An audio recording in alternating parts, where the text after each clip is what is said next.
Hi, I'm Eric Olesen, and I'm the owner of O&H Danish Bakery. Our bakery started in 1949 by my grandfather.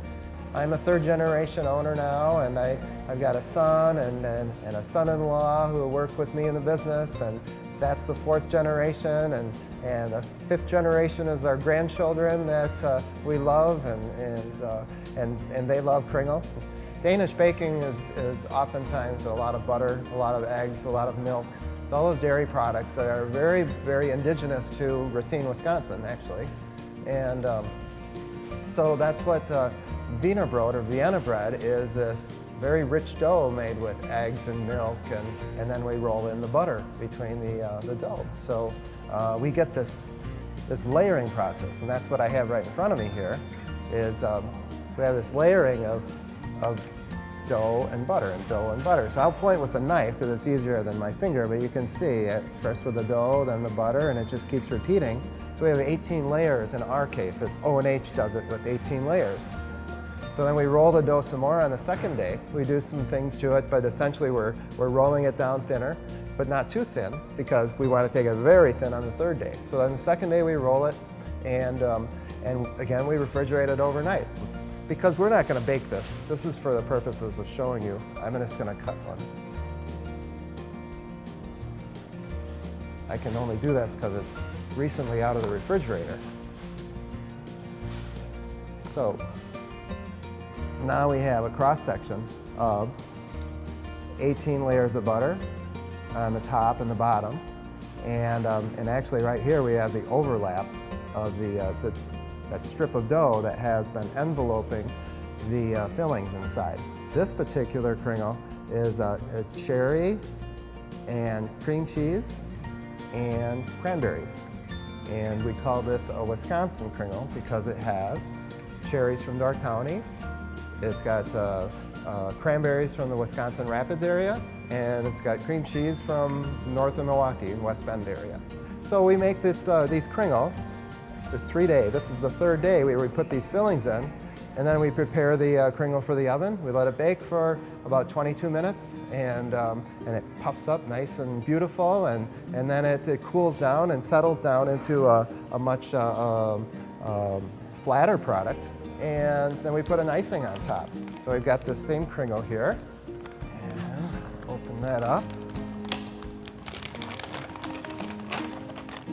Now our Kringle, we put this layer of plastic on top.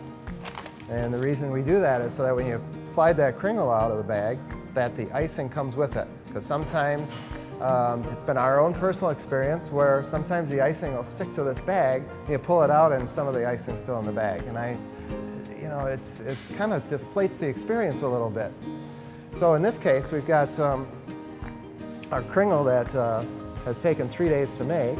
And our goal at O&H is always a light, tender, flaky pastry. So we're looking for not a real high, puffy pastry like a croissant, which is just a wonderful pastry in itself, but it's not as sweet as a Kringle dough, and it's not as moist as a Kringle dough. So we have this flakiness above and below the filling, and then the wonderful filling distributed throughout.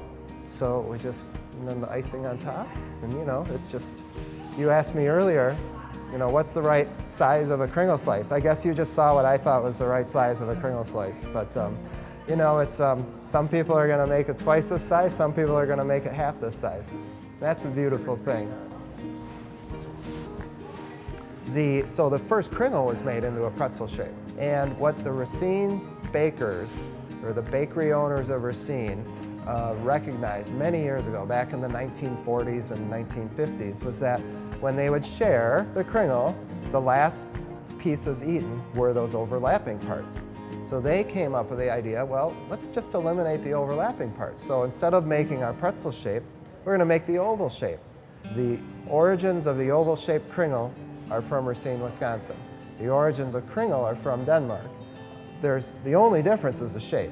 And then by eliminating the overlapping of all of and making a pretzel shape out of this strip of dough, it allowed them to put additional flavors together. Because that's the other thing that Racine bakery owners recognize, is that people liked different flavors. They were kind of just tired of just getting almond all the time, and they found that this nut that's available in the United States, pecans, was a very, very popular nut. So they started making a pecan kringle, and instead of combining it with almond, which had been done on various coffee cakes, they made their own filling for the pecan, which is brown sugars and cinnamon and all of it. It's kind of a caramely kind of a paste, and it's really delicious with pecans.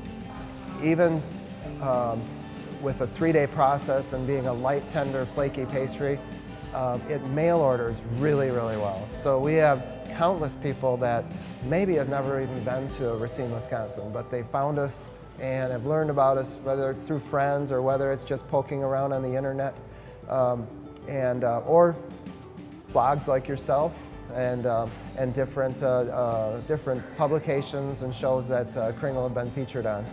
So Kringle has become very popular for mail order, and I encourage people to give it a try, especially as a gift, because it's unique, it's fun, it's got a story. It's something that when people receive a Kringle, for the first time especially, and they have some, they remember who gave it to them. They remember them, and it's almost so powerful, it's amazing.